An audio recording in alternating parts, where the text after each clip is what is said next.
toddobaadka oo aynu markale ku soo casuunay istaahil maxamed yuusuf oo ka mid ah madaxa marketingka shirkadda caymiska ee Baraka Insurance ku soo dhaw istaahil barnaamijka iyo sidoo kale TV-ga Universal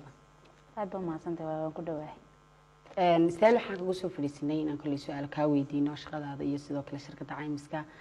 ee hawlaheeda ku jirto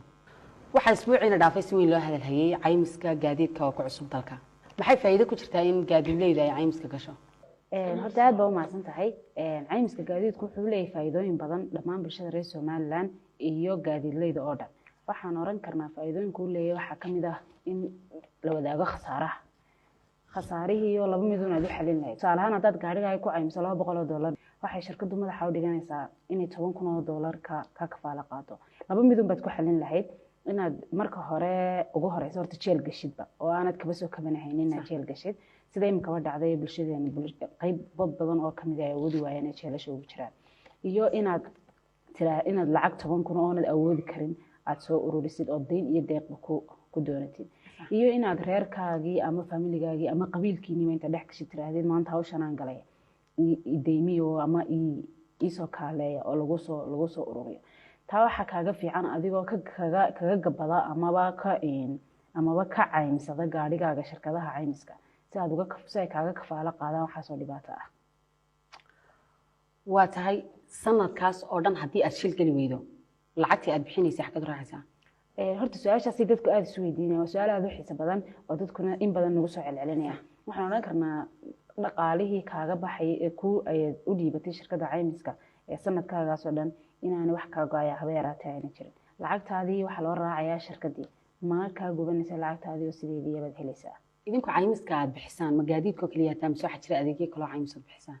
iyo waxa jira caymisyo badan oo aan bixino waxaan bixinaa kii gaadiidka kii caafimaadka ama wad saalahaan caafimaadkiyo kale haddaad adigu gashido oo maanta da ilaahay kuguma keenee lagu raado qalin halis aad galaysaa dee waxaad imika fursad u heshay inaad ka shirkad caymis gashid sida caafimaadkaaga iyo dhaqaalihii kugu bixi lahaa oo dhan ay shirkadii ku kafaalo qaado sida xukuumaddu sheegtay waxa dhawaan qasab lagaga dhigaya gaadiidleyda inay caymiyaan gaadiidkooda goorma ayuu dhaqan galaya go'aankaas markaas kolay xiligu dhaqan galayo xukuumadii gacanta ku jirta iyaga kolay garanaya xiligu ay dhaqan galayo baan inoo soo sheegaya waxa kaloo laakiin aan sheegaya bulshada u sheegaya inuu nidaamkan yahay dantooda marka laga yimaado lacagaha dadka laga qaadayo kuwa wuxuu soo gelinaya dhaqaale badan buu soo gelinaya bulshadii oo wadanka soo xiranayso dhaqaale u safkareynaya shirkad kasta oo caymis oo furmataana waxay qaadanaysaa shaqaale badan oo dhalinyaradii bay dhan uga tahay investment iyo dhaqaale ay iyo shaqo abuur ay uga tahay dhan kale waxay wadanku helayaa maalgashanaya heer caalamiya tusaale ahaan maanta waxaa kusoo hiranaya adduunka oo dhan waxaa ka jirayeen caymisku ka jira marka laga reebo Somaliland oo hadda ku cusub yahay wadankii baa la maalgashanaya dhaqaale oo si korobaya shaqaale dhalinyaradii imka soo kacday baa dhaqaale helaysa tusaale ahaan imka hadduu qofku gaari ka haysto oo doonayo inuu tago Burco ama Berbera wad aragto shilka ugu badan imka wuxuu ka dhacaa Berbera uu ka dhacaa qofkii tusaale ahaan labadii gaariba way burbureen waxa ku dhintay intaas oo qof ilaahay kuma keenay bulshadii qofkii ma awoodi karo inuu intaas oo qof martoodii bixiyo sax inuu baabuurtii sameeyo inuu dhaawicii sameeyo marka imika haddii qofkii dhaawacmo oo kaliya tan ognahay madaxa yare xanuuna ama dawada yare loo iibinayo waxa kaga bixi karaya shirkaduhu waxay diyaar u yihiin inay qofka kafaalo qaadi karaan waxay dib soo gaadha hadday dhaawac tahay hadday hanti burbura tahay iyo wax kastoo khasaaro oo halkaa ka yimaada anu waxaan oran karaa walaa waa nasiib ay Somaliland hadda heshay isla markaana ay tahay fursado badan oo fursad ay ka faa'iideysan karaan dhalinyaro iyo xukuumadba waan ogahay in bulshada Somaliland dareemi doonaan faa'iidada uu leeyahay caymisku oo waxa soo dhibaato iyo khasaarihii iyo wixii soo gaaray hadda way soo dhamaadeen inay caymis reereed soo galaan oo odayaal lacag loo diro oo imka tusaalaan haddii qofkii uu maanta tan dhaawacan uu bixiyo hantidii muddo sanawaaday daba socon jirtay oo laga soo jiro loolan jiray maanta hebel baa lacagtii bixin oo la isdaba oo caymis reer ay ahayd laakiin hadda waxa ku fududan 3 days waxa lagu dhameystiraya ama laba cishaba dhaawacii iyo dhimashadii iyo dhaqaale wixii kaaga baxay khasaarihii ka soo gaaray barta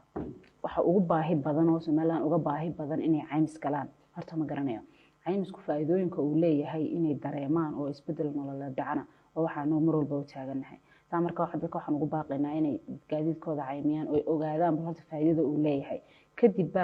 ay maxsuulka ka soo baxa aan bulshada ka dhex arki doonaa. ma jiraan gobollo kale ood ka furteen ama hargeysa dhaafsiisan ama inaad sii ballaadhisaan? haa, horta gobollada waan imka barbaro kale waan ku leenahay. gobollada kalena sida Burco iyo Boorama iyo qorshaha way nagu jiraan, waliba sida ugu macquulsan. xafiiskiina hargeysa halka ku yaalaan kala soo xiriiri kara? xafiiskayga Hargeysa wuxuu ku yaalaa Durdur Mall dabaqa koowaad. sidoo kale nambarada ku qoran page-kayga way naga heli karaan. meel kastoo contact soo aan leenahay waxay ku qoran yihiin social media way nagala soo xiriiri karaan. idinku ka Baraka Insurance ahaan ma isku diyaariseen inaad macmiilkiina siisaan adeegan? anagoo ka Baraka ahaan bulsho badan oo aan hadda u cayminay gaadiidkooda way jiraan. waxaananu bulshada Soomaaliland u sheegaynaa in caymiska gaadiidka ee Baraka Insurance hayso inuu yahay mid waafaqsan shareecada Islaamka, isla markaana ay jiraan gaadiid badan oo isla haddaba galay caymiskii. intaas waxaa inoogu dhammaaday barnaamijkii saamaynta toddobaadka oo inoogu casuumnayd walaashay Istaahil Maxamed Yuusuf oo ah madaxa marketingka shirkadda caymiska ee Baraka Insurance oon aad ugu mahadnaqayno aniga iyo shaqaalaha iyo sidoo kale madaxda TV-ga Universal TV. aad baan kugu mahadcelinaynaa iyo sidoo kale shirkadda caymiska ee Baraka Insurance. daawadayaal intaas waxaa inoogu dhammaaday barnaamijkii. waxaan kaga tegaynaa toddobaadkan iyo toddobaadka dambe oo xiiso leh.